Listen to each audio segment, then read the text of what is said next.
Today on Open Minds UFO Report, a new development in the case of Bob Lazar. UFOs are regular visitors to a beach in Florida, and a father and son film UFOs in Peru. Your Open Minds UFO Report starts now.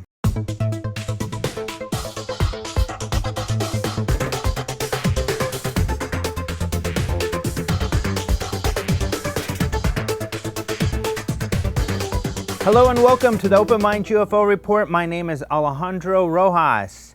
Are there aliens at Area 51? Last week we talked about NASA's administrator saying he didn't see any. However, there are new developments in the case that put Area 51 on the map. In the late 1980s, an anonymous witness began talking to Las Vegas investigative journalist George Knapp about his weird job at a laboratory in Area 51 called S4. The witness says he worked as a scientist on what appeared to be a project to back engineer alien spacecraft. The story took off and we eventually came to know the witness to be Bob Lazar.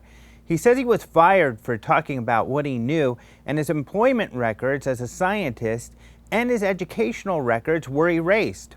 Lazar's claims have been hotly debated for decades, and thus far, no one has come forward to say they went to school with Lazar or that they could verify he was a scientist. That is, until now. Napa said he has spoken with people who claim to have worked with Lazar, but none of them have ever wanted to come forward in fear of suffering the same consequences as Lazar. However, Knapp interviewed Jeremy Corbell recently on Coast to Coast AM, and Corbell says he did find a scientist willing to come forward who says he did work with Lazar.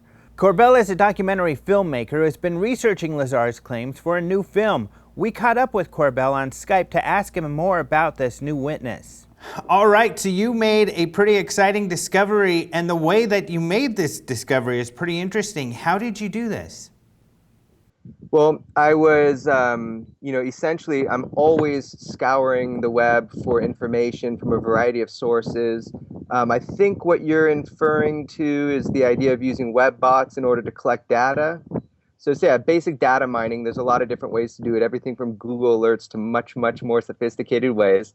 But essentially, you can string together and link words like, I know Bob Lazar, or someone I knew Bob Lazar. And that's precisely what came up. And so I found a guy who had posted just kind of randomly somewhere in reaction to some story, and found him, and his name is Paul, and I was able to contact him, and he's a military guy. He understood exactly where I was coming from, and told him I didn't want to harass his friend, just wanted to get to the truth, and kind of had to earn the trust and respect of Dr. Krangle, and very quickly, we hit it off, and I was able to kind of get to the heart of the matter, which is he was a physicist at Los Alamos in the 80s, and not from the world of ufology, and he remembers Bob Lazar as a physicist out there. And that was kind of amazing to me. Mm-hmm.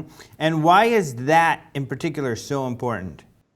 That is so important because people have spent over 25 years trying to prove things about his education and all this. And honestly, for me, that was never the push button topic. If Bob was homeschooled and then ended up working at Los Alamos, that means more to me. If he worked at Los Alamos, it then, stands to reason. It's possible he was picked up because of his scientific prowess to work out at Area 51 Subbase S4. So it was pretty astounding because no one was willing on the record to stand up and say, I knew Bob Lazar from Los Alamos. Off the record, I can tell you I've spoken to a number of people. But on the record, this was the first one in 25 years. And he's been able to show you enough information to demonstrate to you, to your satisfaction, that he actually is a physicist that did work at Los Alamos. Oh, yeah, beyond a shadow of a doubt. I can put Dr. Krangle at Los Alamos as early as 1980. He showed me his badges from China Lake, Kirtland Air Force Base, Sandia, the weapon storage, Manzano weapon storage. Even showed me Homeland Security badge from New Mexico Tech for energetic materials research and testing. He showed me Department of Energy contracts from Los Alamos that show completed jobs. For the National Nuclear Security Administration. I mean, he really showed me enough for me to understand that he was there. He is a serious scientist, and he does do scientific work as a subcontractor. But what was so astounding to me about this interview was that he's not a UFO guy. He is just I don't know, a scientific individual who happened to remember Bob's face. He said Bob was like Mick Jagger. He remembered he's building a jet car, and he just kind of had this look. Mm-hmm. So he didn't work directly with Lazar, but he saw him around, and then I guess he was also in meetings with him that were important. Correct. He confirmed being in numerous security briefings. And, as he said, look, not everybody's invited to those briefings. It is for staff and people that are subcontractors, but he specifically remembers Bob Lazar at security briefings with him. So again, this kind of throws away the whole notion, which I already knew wasn't true from, my contacts and sources that didn't go on the record. But, now on the record, this throws away the idea that Bob Lazar was just a janitor or whatever the Mirage Men tactics that people use to try to dilute the truth about Bob being a really intelligent and strong scientist. Now, Lazar claims to have worked on what was most likely extraterrestrial technology or working on back engineering that. Does Dr. Kringle make similar claims? No. Mm-hmm. So he was working on more conventional stuff. Yeah, he's been working on conventional, conventional projects. Again, I have documentation that go back, to the 80s. But yes, he is. Oddly enough, why he's not so worried is because he doesn't make tons of money off of his contracts with Los Alamos anymore. He does once in a while. They'll call him in. But also, he's pretty confident that not many people are calibration experts like him, and that he kind of has the market cornered. So, even here's the funny thing: even Bob Lazar, when everything was going down, all the shenanigans, right? He was still fixing the detectors for Los Alamos. I mean, even in all that chaos, he still maintained a contract. People don't know that. The government is so compartmentalized, and what happens is if you're good at something, you're utilized. Mm-hmm. So Dr. Kringle isn't worried about having, similar problems or getting in trouble for talking about Bob Lazar. I don't think that he is, and also I don't think that he's he's not, deeply involved and educated within the UFO community in any way. So I don't know that he has the full picture of, how profound his story is, to people like us. But time will tell. I don't think he's going to run into that much trouble. What is he saying? He's not leaking national security information. He's just saying, yeah, I saw Bob there. He was working as a physicist at Los Alamos. If somebody hadn't, when they're sitting around, if somebody hadn't just told him that, he would have guessed it from a million miles away. Just the way that people kind of, it seemed to revere him kind of. And he talked about the pocket protector and the whole thing. But, at lunch and whatnot, people will talk just a little bit. It is compartmentalized. You can't share too much. But he was very aware that Bob Lazar was a physicist working in scientific capacity, and also that he had a jet car and was kind of a rock star. Mm-hmm.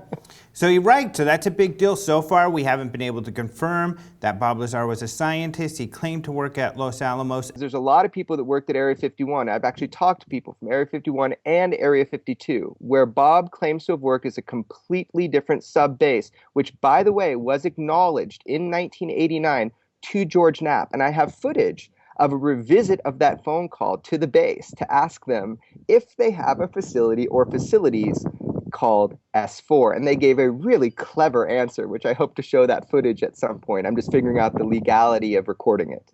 Well, and the big question then comes is if we can confirm that at least Bob Lazar did work at Los Alamos, why are they lying about that? Why are they holding that information secret? Well, that is that is clear. They admitted to George Knapp back in 1989, and when he found out that Bob was a subcontractor through Kurt Meyer, he actually got Kurt Meyer to admit to it, and they were going to give him the documents. And this was over years, and they put an embargo on it. So you can ask Mr. Knapp about that, but essentially it's been proved every way from Sunday. And privately, as I said, and I'll just tell you whatever my word is worth, I have talked to a number of people that can put Bob there. I actually not going to go there. But on the record, we now have somebody, and that's the beauty of it. And look, everybody's going to dissect this, and I tell you, I am still dissecting it. Every case is open until I decide it's not. This case is open, but what we have is we have Bob Lazar there in the late 80s. Now, why this is really important. Everybody argues and they get stuck on this thing about Bob's, education. Again, if Bob can produce some degree, right, is that going to make you believe in UFOs? Like, it's a huge jump. I don't care if he was homeschooled. What I care about is, where would people working at S4 or, through Area 51, where would they pick people from in order to work on projects? How would they even know about them? Well, if he was working at Los Alamos, especially on the particle physics, which he was, then it's possible that he was handpicked for the 22-person group out at S4. All right. Well, great. Thank you very much. Great find, and we'll keep up with your work. Thank you very much, Alejandro. I appreciate it. All right. Take it easy, man. You too.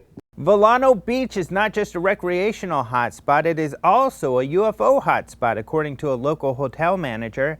Debbie Whaley is the manager for the Ocean Beach Inn, and one of her guests recently provided First Coast News a UFO video they recently captured. The witness wanted to remain anonymous, but he has spoken to Whaley about the sighting, and she says this is not the first time guests have reported seeing UFOs in the area. In the video, a light can be seen in the night sky. Not much can be concluded from the video alone, but the witness said it seemed to move in a controlled manner. For this reason, he did not think it was a Chinese lantern. Whaley told First Coast News they had seen lights hovering overhead and flew over them at one time. They were pretty frightened. In the video, the witness can be heard excitedly saying that what he was seeing was scary. Whaley said the description of the object seen in the video was similar to other UFOs that guests reported to her. She even had a couple of pictures. She says, back in early December, some people called and said they saw some of the same type of situation, lights coming in. One acts like it is distressed. One is going up and down, another comes in and out, hovers for a while, and then darts off. Whaley is not convinced that the UFOs are aliens, but she does not think they are Chinese lanterns. She suspects that they might be military in nature. She has not seen the lights herself, but she does think the descriptions are peculiar. Whaley thinks there is something checking the area out. She says, there is something out there besides just our precious little shrimp boats. A floating UFO was caught on video between 5 and 5:30 a.m. over Tarma, Peru on June 17th, according to YouTube poster Edison Avila La Madrid. Sí, pues, otro más, mira, Claro, ese se acercaba. mira, 1, 2, 3, 4, 5. Claro, pues, ese se va y viene. The video shows 5, sometimes 6 white round lights floating in the night sky that could be attached to the same object or could be floating independently. The video is in Spanish, but much of it was translated by the news website Inquisitor. According to Inquisitor, the witnesses are a father and son. The son mentions that they first saw one light that appeared and then disappeared. Then as more lights appear, the younger witness wonders whether they are 5 separate lights or all part of one big craft. At one point, the younger witness gets scared and asks his father not to leave. The father is heard speculating that the lights belong to one larger object and says that this is why they seem to be so still in the sky. He says, it is still, completely still. It is like that one from Mexico. What we are seeing is just the base of it. He also mentions to his son that he has been seeing things like this for 45 years. One possible answer for what is seen in the video is once again Chinese lanterns. Not only do they often appear to disappear and reappear, wind currents can be strange the higher an object floats, causing some objects to go one way and others to go another. Other online commenters suggest the video could be stars or even a B-2 bomber.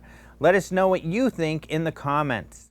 That's your Open Minds UFO report for today. You can find these stories and more at openminds.tv. We post fresh UFO news daily. You can also follow us on Twitter at Open Minds TV, and you can find us on Facebook. Don't forget to register for the International UFO Congress, the Guinness World Record holding largest UFO convention. Early registration is open now, so reserve your spot at the lowest price available all year at ufocongress.com. Let us know if you enjoyed today's episode by liking the episode on YouTube and leaving us your comments in the section below. You can also download our podcast, Open Minds UFO Radio, on iTunes or at openminds.tv/radio. Thanks again for joining us today. For Open Minds.tv, I'm Alejandro Rojas.